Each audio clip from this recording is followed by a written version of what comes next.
So this is going to be just tremendous fun. We have an unusual situation here.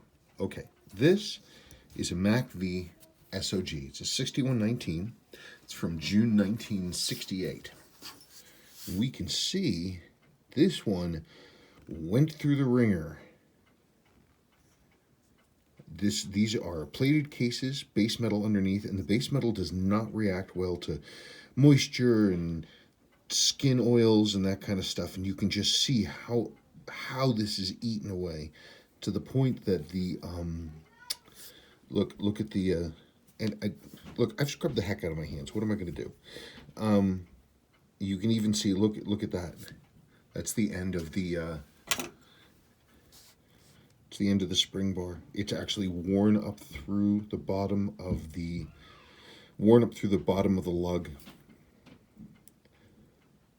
Okay, so this watch definitely got beaten into the ground. But despite all this, look at the loom.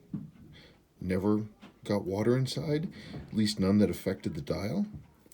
But the case is not usable, okay? The case is not usable.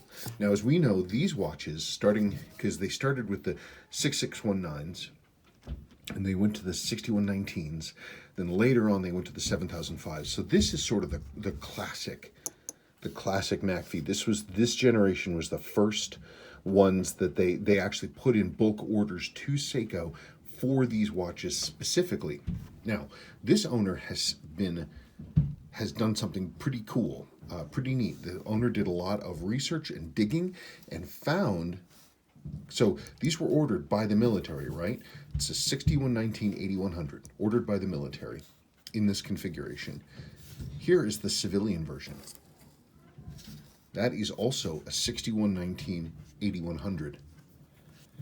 And what's neat, we look at this 868 899. And this one is 869186.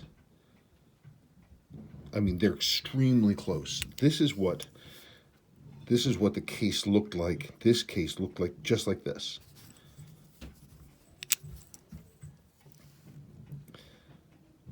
So you can see, you can't, I mean, it's, how in the world would that have happened?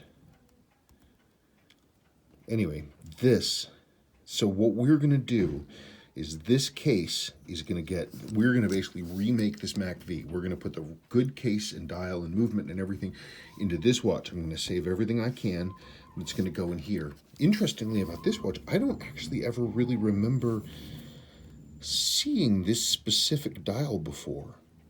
It's an unusual dial. This handset, this Donfi handset with the loom, this is the same handset as is used in the 30-meter silver wave divers.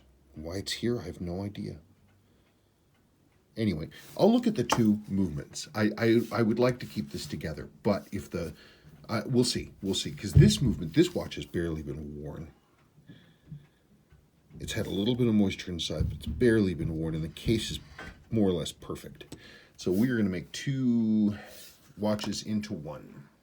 No, it's not everybody's cup of tea, but you do what you can. So I popped the back off, and it was on there. This thing was watertight internally. Look at the movement. That's why you gotta love Seiko's casing. Look at that. Isn't that amazing?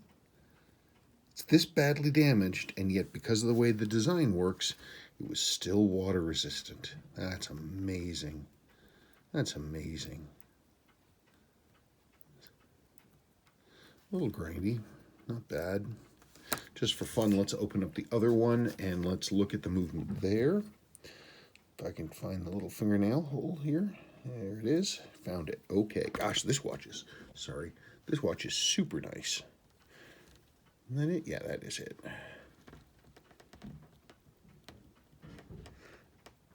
Come on, open up for me. Ah, that's tight. Ah, there we go. Okay. So we know what that looks like. Let's look what this one looks like. Pop that back. Ooh, isn't that interesting? Wait, but they're only a few units apart. They're only a few units apart, but yet they have different generation movements. This is a 6119A. Wow, that's wild. God, it's in almost perfect condition. So, same month, pretty much. They're made very close to each other. Yet this has an A. This should be a C. No, this is a B. Interesting. So there we go. That's very unusual. I don't see that too often, where we actually have two watches that close that show us the transition when the A's ended and the B's began. Isn't that wild? That's pretty nutty. Huh. Okay, well, let's move on. Okay, so have the movements out. They both have the same setup. I think we have some broken dial feet over here. I noticed this right here, sticky goo. There's another one on the other side. I'm hoping that's not the case, but we're gonna find out. There's a couple scratches on the dial. I mean, overall, it's damn good. You can see there's this though, that longish thing there. It's not major. I mean, what really matters with these is the loom condition. But we'll see. We'll see how that goes. This looks very nice, of course. And again, I don't think I've seen this sort of champagne colored dial. It's very interesting. Okay, let's start stripping it down. One thing that's nice, these tend to run green, sometimes just a little greenish to like super green. This is actually a nice sort of light tritium tan, which is unusual. It looks whiter in my camera here, but it's definitely, it's a tan. It's not something I see too often. So that's, yeah, we've got one broken dial foot, and the dial ring is glued directly to the underside of the dial. So that's not surprising. I've seen worse, believe me. Okay, movement looks fine so far. Let's keep rolling. Movement, again, looks surprisingly decent. The lower mainspring arbor port is wasted. You can see how much that's flopping around. We also see all the brassing here, so this bridge is loose. Sometimes I can tighten those up, but I'll see. We may want to replace this bridge. And of course, we have a good one over there. This is something I see on old understored watches quite a bit. The Whining Bridge, you can see the pivot there for the pallet fork, not pallet fork, the pull lever. God, my brain. It's got all this stuff in there. For some reason, moisture and will often move to this area. Anyway, but you can see the gruck here. 6119's fully jeweled.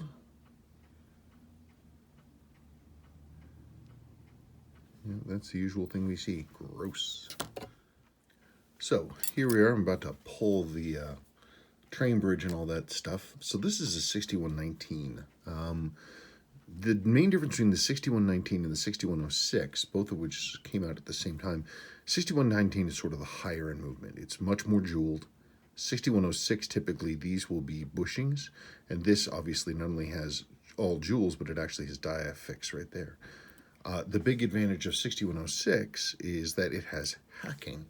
Now, what's kind of interesting to me is that normally, like with the 6309s and the 6306s, you can convert one to the other. The main plates are identical, but not so here with the 6119s. 6119, and it looks pretty good. 6119, gosh darn it. 6119 main plate is different than the 6106 main plate. It doesn't have the cutout for the hacking lever, which is bananas. So if I had a 6106 main plate out right here, you'd see a big cutout right here, right around this thing. And also the center wheel cock would have also a cutout for the channel in it. But yeah, you can't fit. I mean, ideally, the perfect thing would be have a 6106, 6119 with a hacking lever, but you can't do it. You can't do it. The only way to do it, if you wanted to try to do this, you might as well just get a high-end 6106 that's a 25 joule, and then you'll have hacking. But 6119 won't do it. One of those interesting things. Well, you know, so far it looks like a Seiko movement to me. Let's get that out of the way. And there's our pallet fork. Oh, would you come? You stop fighting me. That's what I get for trying to do this by remote control. Our pallet fork. And here is our fourth wheel with pinion. I'll inspect all that stuff. The escape wheel. These are particular to, these escape wheels are a different model. They actually have the, because of the diaffix, the ends are shorter and flat on the pinions. Ditto with this third wheel here. And then we're looking at there's the balance cock. Well, let's pull, I'm here, so sorry for the bonking. I should be doing this not underneath my camera, but oh well. Okay. Let's see now. There's that screw. You can always tell this screw because it's slightly shorter than the main plate screws. It also has a circular brushed finish, which is always fun. And again, there's no channel on this for the hacking lever.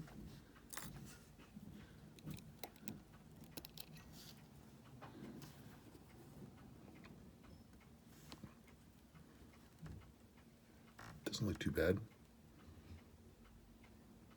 We know it's blown out, but gosh, it could be worse. I wonder if this thing got serviced. I have to look at the case back and like really look at it to see what kind of marks are in there, because this sure as heck looks like it was serviced to me. I also believe that it was serviced because the crown was replaced at a certain point. Here is, let's see if I can do this. Here are the two crowns. So the lower one, the silver one, that is the correct crown from the civilian model. See, it's silver plated and everything else like that. Whereas the upper one, which is all worn away, is gold plated. Now I know for a fact that that case, that worn away case, was silver plated. So at a certain point, that crown was swapped out for a gold one. And that's interesting. So we know the watch was worked on. Okay, let's keep rolling. Okay, so here we are, out of the cleaner. Looks pretty good. I'm not going to complain. Hey, look, I went down and I bought some nitrile gloves. Doesn't that make you happy? The only thing is it makes using Rotico a real pain. Anyway, so here it is. Very clean. It's always so nice to see, isn't it? It's just like, oh, it's like when the headache goes away. You know, all the filth and garbage and junk is just gone. You can see our new mainspring arbor port there. All the other jewels are cleaned up, ready to go, and ready for me to start assembling the original Whining Bridge. Okay, sorry, as I was saying, so here is your original bridge. It's pretty worn. You can't really see it, but if you look at the inside edge of this race, look at the inside edge of the outer ring there. Can you see how it's kind of like coming up? Like it's like worn thin and pushed up. That's why it's so wobbly. Interesting, by the way. Note the 3 that someone engraved under here. I just saw this when I was putting this back together. Look here. There's another 3. The setting levers, click lever stuff. Anyway, I went through, I couldn't use the Whining Bridge from the other movement because it's for an A. So I went through all my stuff and I found a correct B, 6119B, and it's in much better condition. Again, if you look at that inner lip, you can see that it's nice and flat on this one, where it's worn on this one. So you're gonna go with this one. Yeah, I'm not quite sure what the significance of 3 is, but it's in there. Okay, well, as usual, it has been a long day, and it is getting real cold, and something big is coming in. I don't know what, but the mountains are covered. It feels like time to go have some soup or something. Okay, so I'm going to do my usual. Let's drop that balance. Everything's all wound up to power. You get right on top of it. Drop that lower pinion. And then let's go like this. There's that. Chugging along. Well, that's thinking. I should need to find the balance screw. Where in the heck did I put it? Hang on just one sec. Where in the heck did I put the balance screw? There it is. There you go. Aha. Okay, I'm gonna, as usual, bonk you a little bit.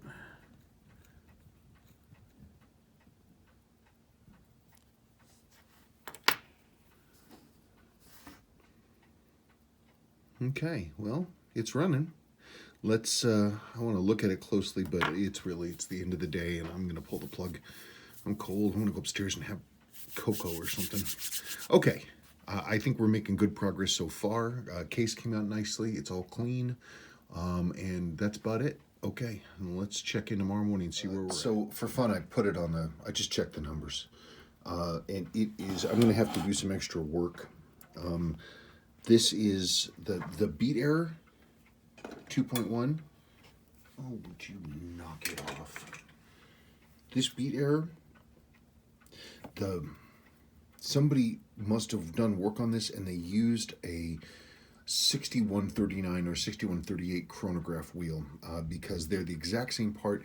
It's just that the stud is, the hairspring is rotated on the collet. I need to turn the hairspring, basically. I need to adjust it because I've adjusted this this arm as far as I can to take out that beat error, and it can't go any further. So I have to disassemble the balance and turn that collet to try to get it so I can eliminate this beat error. So I'm going to have a couple extra steps when I jump back into this. This is starting numbers. But I really want to get rid of that beat error before I care about the numbers at all. But it looks pretty flat. Yeah, so I'm going to have to pull the balance apart. That's always fun. Okay, it is even later. I've missed dinner, and it is pitch black outside, and the dog is barking for some reason. Anyway, I have the balance now is running in. It is, hairspring is corrected. I was seeing numbers in the 230s. It's coming up again. I really wanted to run it in overnight so I can deal with, see how it looks tomorrow morning. But it's always fun fooling around with hairsprings. Okay, now I'm definitely done for the night. I'm going to go upstairs and reheat my dinner. And then we'll revisit tomorrow morning. Okay. Well, it is now afternoon of the next day, which we can see by the time and the date on this watch. So I didn't film anymore because I ran into a problem with the hairspring on the balance, which, as you know, was an issue. The hairspring itself was tweaked. Somebody had been in there and they'd done some funky work on top of some of the other funky work. And so I had to do all kinds of crazy stuff to correct it. It was a lot of extra work to get that right. But as a result, I was so focused on doing this, I didn't make any more videos. But here's the watch. Isn't that pretty? I love the fact that the lume is sort of a tan instead of the green that you normally see. This is the case back that originally went with this case, so that the case back and the movement and the dial all match. The movement for that watch is right here. I didn't farm this for parts or anything else. My goal is always to preserve. I always want to hold things together. I want to make them right. So rather than just do like swapping crap out, I want to fix the things that are there, replace as little as possible. So it came out. Ooh, look at it glowing. I love this old Danny lume because it'll do that. Especially when you have indirect light in sort of a hazy sky. It's like the UV makes it through and it just fires up lume like crazy. So this is the case that this watch deserves. You know, and I don't normally advocate making, you know, hybrid watches, but in this case, I mean, the dial and the movement were generally fine, and the case was destroyed. In the old days, a case in this kind of condition, you'd write off to Seiko, to a parts company, and you'd get a replacement case. That's what you do. We don't have that option here, so we do the next best thing. Finding this particular case style with the snapback and the base metal, that's hard.